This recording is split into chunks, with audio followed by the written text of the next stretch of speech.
पति ने की अपनी पत्नी की धारदार हथियार से हत्या। खबर है मुंगेली जिला के सिटी कोतवाली थाना क्षेत्र अंतर्गत आने वाले ग्राम पंदरभट्टा का, जहां मामूली विवाद को लेकर दिव्यांग पति ने अपने ही पत्नी की हत्या कर दी। यह पूरा मामला बीते सोमवार की है। पूरा मामला ग्राम पंदरभट्टा का है, जहां गांव में ही रहने वाले रज्जू यादव और उसकी पत्नी छुन्नी दोनों मवेशियों के लिए घास लेने खेत गए हुए थे। इस दौरान किसी बात को लेकर दोनों में विवाद हो गया, जिसके बाद रज्जू यादव गुस्से से आग बबूला हो गया। वही अपने पास रखे कुल्हाड़ी और लाठी से अपने पत्नी छुन्नी यादव की मार मारकर हत्या कर दी। इस पूरे घटना को देख आसपास के गांव सहित लोगों में हड़कंप मचा हुआ है। महिला के ऊपर प्राणघातक हथियार से ताबड़तोड़ हमला किया गया, जिससे अचानक हुए हमले से महिला अपने आप को बचा नहीं पाई और मौके पर ही उसकी मौत हो गई। वहीं पुलिस को वारदात की सूचना मिली, जहां घटना स्थल पर पहुंचकर मृतका के शव का पंचनामा कर पोस्टमार्टम के लिए भेज दिया गया है।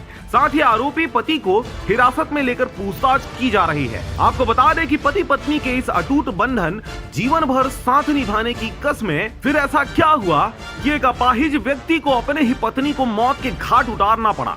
यह तो जांच का विषय है और जांच के बाद ही स्थिति स्पष्ट हो पाएगी। क्या निकल है?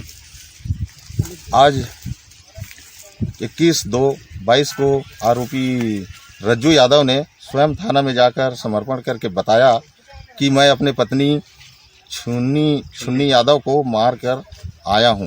इस पर तत्काल मौके पर रवाना होकर देखे तो मृतका को मार के हत्या कर दिया था टंगिया में। जिस मर का पंचनामा कार्यवाही कर पीएम कराने शव को जिला अस्पताल रवाना किया गया है।